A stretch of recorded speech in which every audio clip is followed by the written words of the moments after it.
All right, we're going to be looking at present value and future value annuities.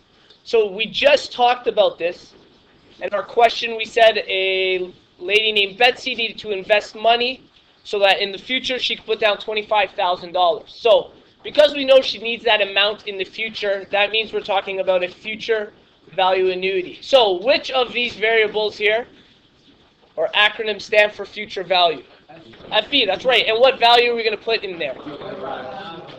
Good. So, since we're working with 25,000 as a future value, what does that mean our present value is? 0, that's right. So under PV, we're going to fill that in as 0.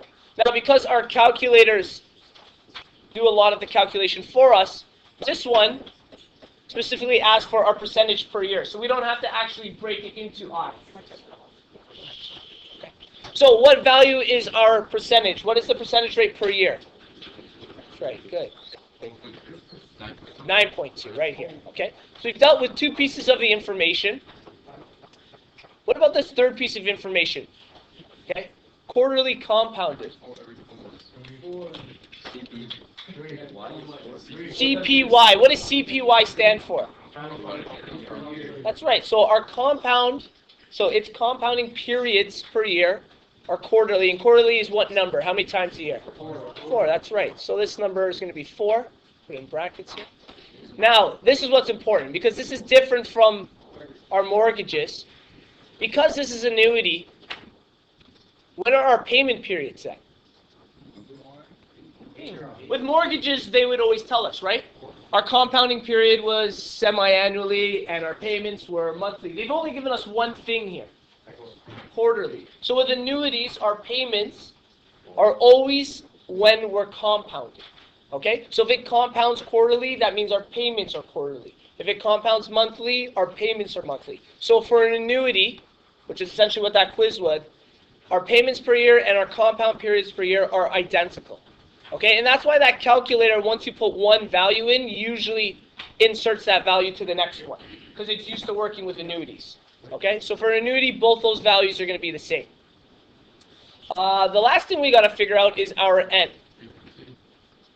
How did we get 3 times 8? Compound times years. So it's 8 years, but how many times a year is it? 4. So 4 times 8. Good. So this stands for the number of periods. So how many times do we invest money, and how many times does the interest grow? So we multiply our number of years by our number of compound periods, and what does that get? Excellent. 32. So Betsy's trying to figure out how much to invest. What are we getting here? $537? 27 cents? Good, let's keep that. So, now what I want to figure out is how much interest she earned over this life. Okay? So, we have to figure out how much money she actually invested. And from the information here, what's important? What will tell us how much money she's invested? First of all, how many times did she invest money? 32. She invested money 32 times over those 8 years. How much does she invest every time? That's right. Exactly what we were solving for. Okay? This is how much she invested every single time. So, in order to figure out how much money she invested, what do I do with those numbers? That's right. We need to multiply them together. So, we're going to take our value of 32, and we're going to multiply it by the 537.27. So, who? Lucas, do you have it? What is it? 164 cents. Excellent. So, before I talk about the interest, what does this mean? What is this number we just found? That's how much she actually put in. But according to this annuity, after the 8 years, how much money did she have? 25 grand. So, she only put in $17.1 thousand. Okay, so $17,192. But she actually has $25,000 in the bank. So let's figure out how much she earned in interest. How do I figure that out? Yeah, let's subtract it from the beginning. So we take the original amount, the amount now, and we're going to subtract this value from it.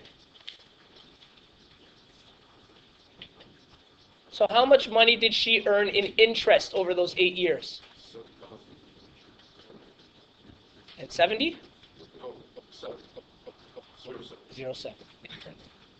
And something cents. Okay, so roughly 36 cents. Perfect. Thank you, guys. So over 8 years, she almost accumulated $8,000 in interest. All right, so it's an excellent investment as an annuity.